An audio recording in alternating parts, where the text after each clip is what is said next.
4 years ago, in a secret White House meeting, Director Brennan of the CIA briefed President Obama, Vice President Biden, James Comey, and a small cadre of the intelligence community on a plot involving Russia to alter the 2016 election. That's a fact. But the details are certainly not the narrative that you've been fed. We were told that it was Donald Trump colluding with Russia, that the election was compromised. We spent almost 3 years and over $32 million chasing that fairy tale. But the Mueller report found nothing. Turns out that Donald Trump was not in cahoots with the Russians. It was all a ruse set up by the Clinton campaign to take the heat off her massive email scandal. Join me in the economic war room as we walk step by step through the plot to destroy our constitutional republic. We'll explain just how the deep state and cultural Marxists have conspired against President Trump, and we will learn what they have planned for this year's election. Win or lose, they have a plot to take over our country.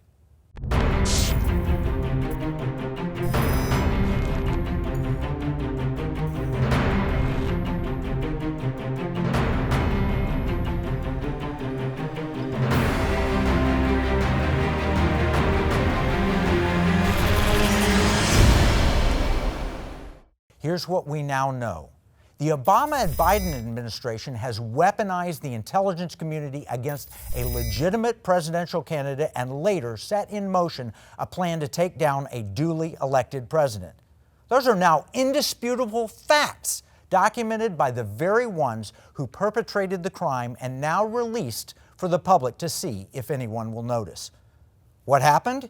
We have handwritten notes from former CIA Director John Brennan that conclusively show that Obama-Biden were briefed on the fact that candidate Clinton was going to tie Trump to Russia to derail his campaign and distract from the Clinton email scandal.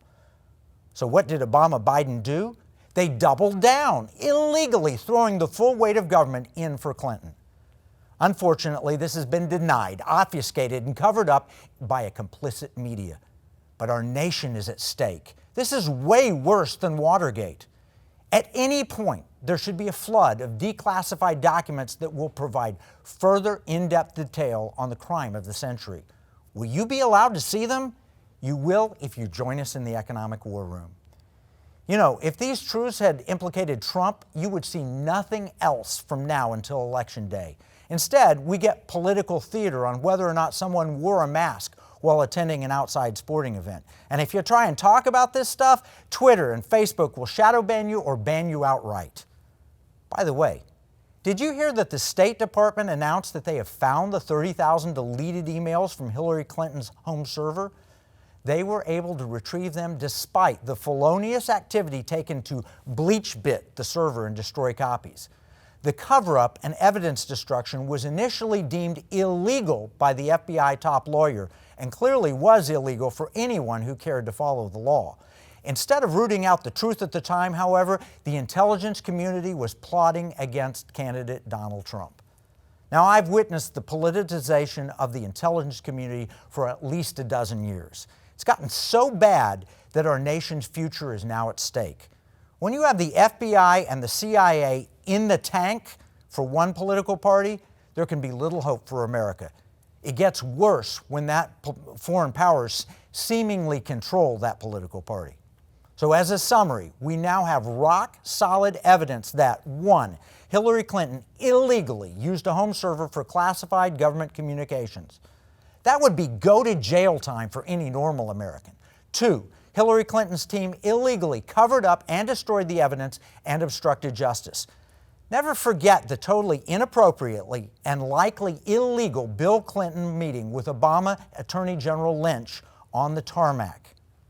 3, the Obama-Biden Justice Department covered for Hillary and failed to follow through on either getting the evidence or prosecuting the crimes. 4, Hillary Clinton's campaign then launched a fake news story of Trump-Russian collusion to distract from her malfeasance. They funded a now fully debunked dossier to carry out their scheme. 5, Obama-Biden knew, without question, that the dossier was totally fabricated and even without any substantiation whatsoever. But instead of sharing this truth with the American public, the Obama-Biden team seeded the false information into the intelligence community as an insurance policy to be used in the case if Donald Trump just happened to win. After a resounding Trump victory, the insurance policy was then used to distract the Trump team, sideline the incoming National Security Advisor Flynn, and waste the people's money with a lengthy and failed Mueller investigation. When that all failed, the same players then created a fake controversy surrounding a Ukraine phone call. The deep state essentially accused President Donald Trump of doing what former Vice President Biden did in the open, threatening to withhold aid.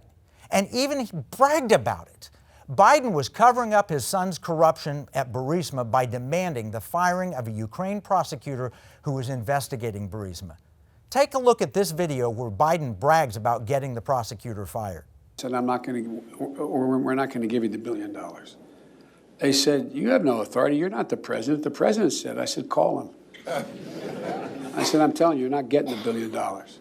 I said, you're not getting the $1 billion. I'm going to be leaving here. And I think it was, 6 hours? I looked, I said, I'm leaving in 6 hours. If the prosecutor's not fired, you're not getting the money. Well, son of a bitch. Got fired. And they put in place someone who was solid at the time. That's pretty clear. What's also clear is that the prosecutors that got fired has testified he was fired because he was looking into Burisma. Burisma paid Hunter Biden $50,000 per month despite having no experience and also a serious drug problem. The facts are clear, but the media continues to hide them from you, falsely claiming, oh, nothing to see here. We've looked at it. It's all been... No. The fake Ukraine probe was used to justify a partisan impeachment effort that unnecessarily occupied the White House this January at the very time the pandemic was beginning to spread. We're very fortunate that President Trump did implement travel restrictions from China, something that Biden called xenophobic. Sadly, the American media has not shared these obvious truths, but instead they've spun an unbelievable narrative to make President Trump look like the bad guy here. Yet despite all of this, the Trump administration has an impressive set of first-term accomplishments. Former Never-Trumper David Sound in The Federalist listed 9 major accomplishments that made him say he would crawl through broken glass to vote for Trump. It's sort of an amazing list. You should see it. We put it in our battle plan, given all the efforts of the deep state to derail him. And that list is why they hate him so much and will do just about anything to stop him. We're going to take a break. When we come back, we'll talk about the Transition Integrity Project. That's deep state code for game planning the election. What you learn will shock you.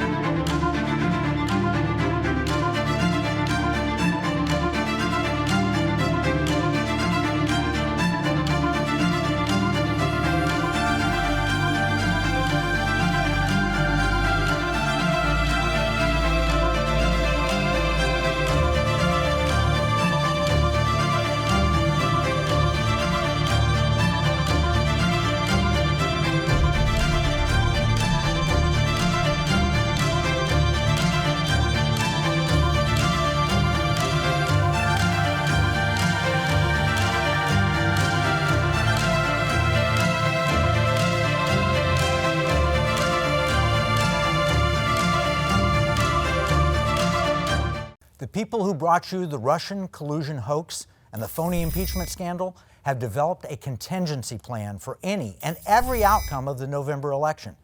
Their clear intention is to dramatically and permanently change America. Their game plan is brought to you by the nefarious and ironically named Transition Integrity Project. It sounds so nice, but it is a clear and present danger to our constitutional republic. As we will see with startling new findings, they have zero interest in transition integrity. Quite the opposite. This is wholly about seizing power. So just what is the Transition Integrity Project? Here's a description from direct excerpts from the report that they placed on the internet.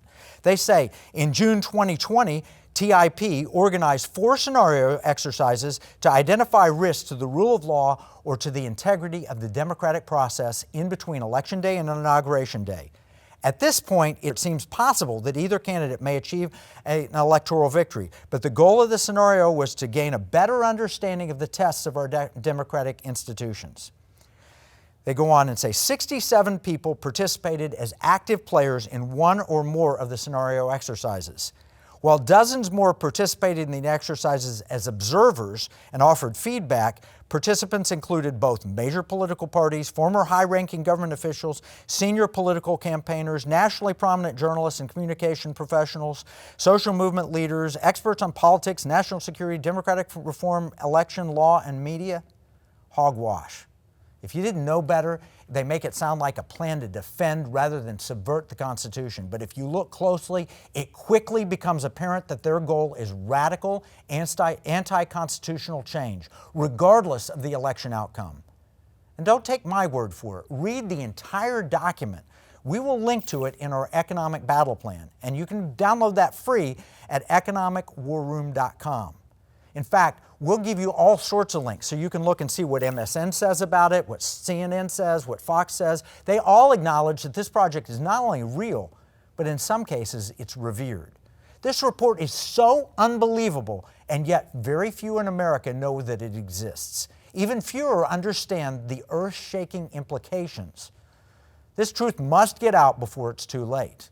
Now, here are a few things to note about the report. One, it begins with a clear anti-Trump bias.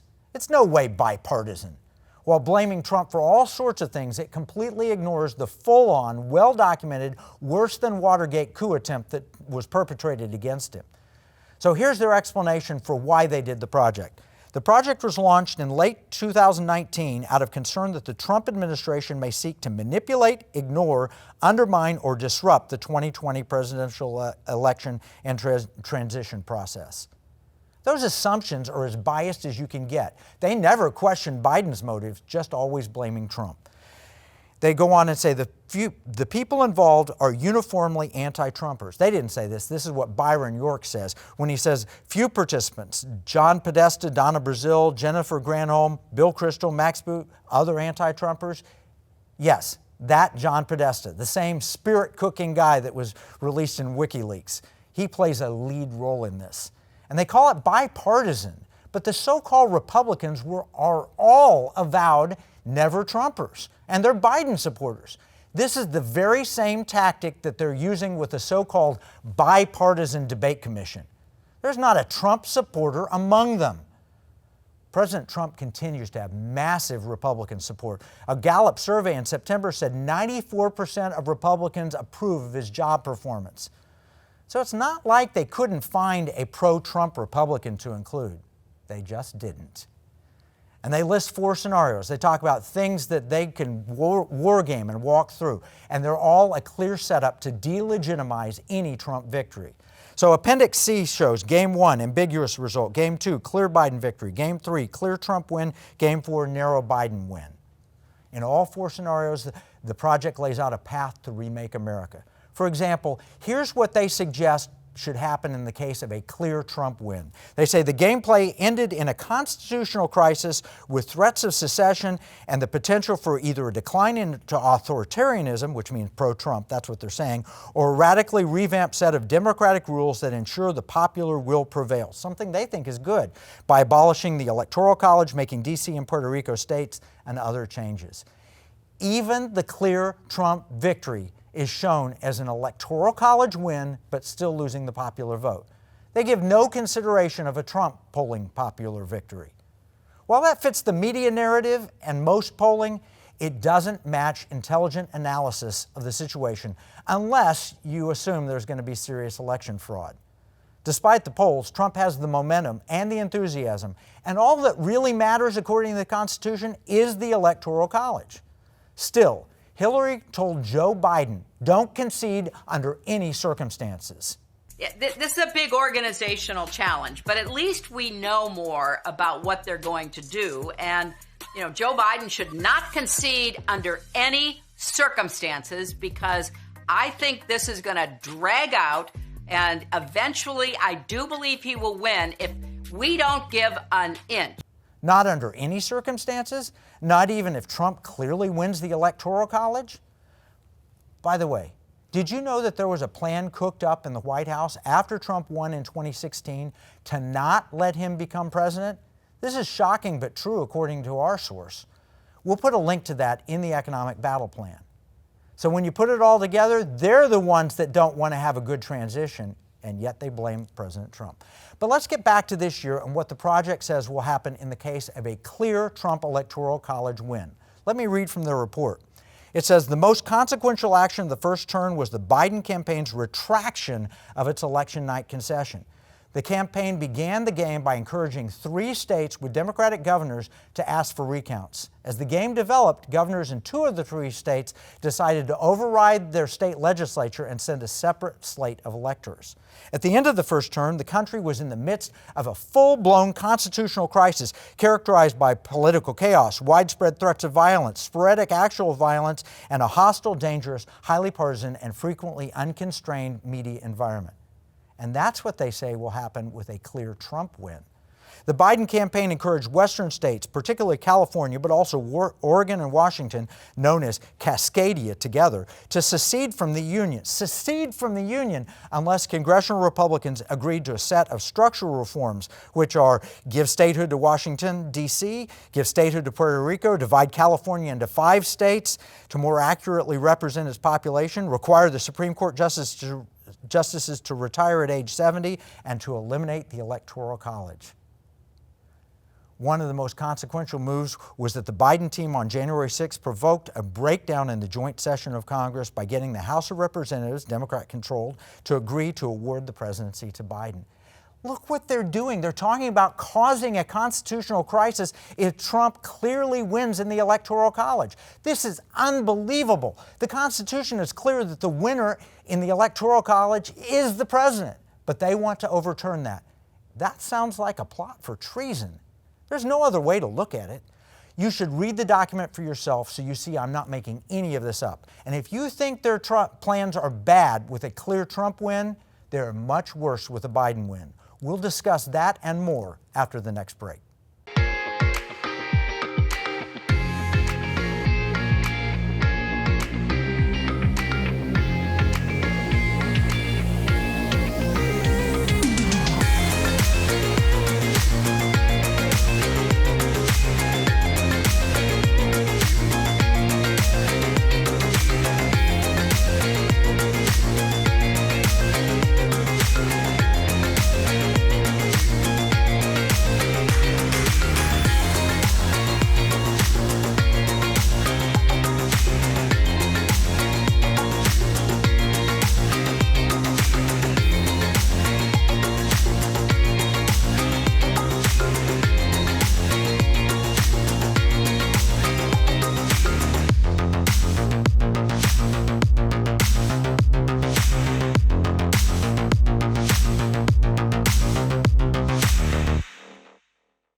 Welcome back. We just covered how the left plans to respond if Trump wins. But what if Biden wins? You may have noticed that Joe Biden has already dramatically shifted to the far left. That's so true that even Bernie Sanders is impressed. He's promised that the Biden administration would be the most progressive since FDR. That's code for he's one of us now. That's troubling to say the least, given Sanders' love for Marxist dictators. There are even reports that President Obama is concerned for the push to the left that has been so severe. Despite what he says now, Joe Biden has stood firmly against America's fossil fuel renaissance, promising to end the fossil fuels, promising to end fracking. He can't admit that now because he would lose badly in energy states. But both he and Kamala are very clear on record during the primaries, and the financial markets understand this. Joe Biden has also adopted the radical LGBTQ agenda. He's advocated for an 8-year-old who wants to have a sex change operation. He has a far progressive climate agenda, even supporting the framework of the Green New Deal, whether he admits it or not. He's been vocally defending Obamacare, even as his plan would radically undo it with a push to a single-payer system. Beyond that, everyone must know by now that the radical left wants Biden to push a court-packing plan that FDR tried to implement, but they refused to do it. Biden has also tried to be cagey regarding his tax plans. He promises to repeal the Trump tax cuts on day one. And that would, without question, raise taxes on most Americans, even those with lower income. A James Madison Institute study showed that in the spending alone, the Biden plan would cost $49,000 per family over a decade. That's almost an entire year's income for an average family. Even a Bloomberg report acknowledges that his announced plans would stifle the economy. There are many other issues we could share, but the most in-your-face issue is the Biden's family corruption.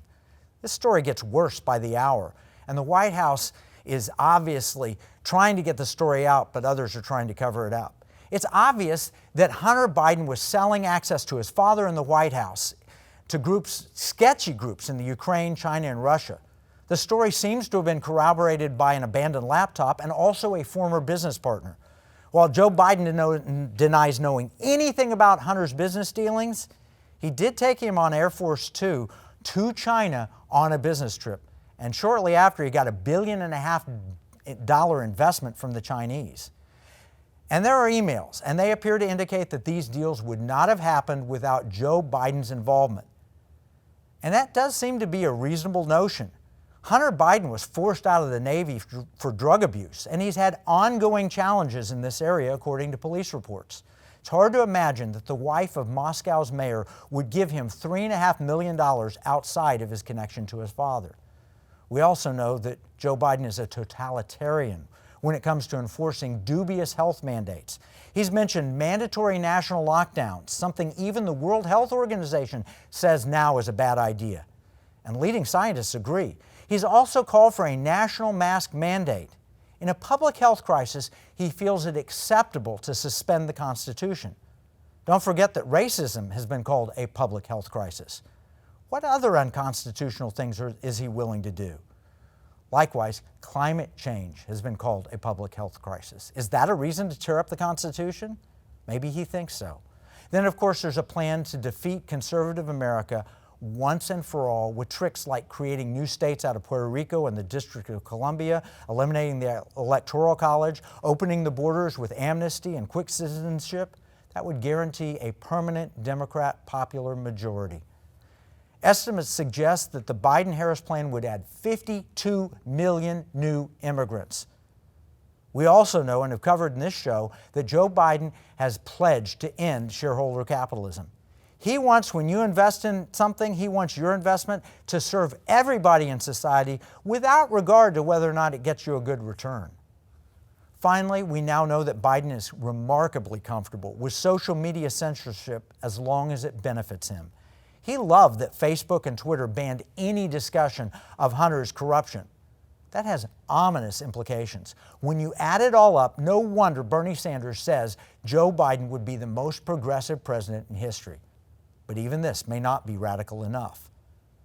We know that because Nancy Pelosi has planned to create a 25th Amendment Commission. The Speaker, the one who tore up the State of the Union address, she admits this isn't aimed at President Trump, even though she questions his abilities. She says it's for a future president. Of course, she knows that Joe Biden would be the oldest elected president in history. She's well aware of the questions about his mental competence. And she understands that Kamala Harris was handpicked to be ready on day one, according to Biden himself.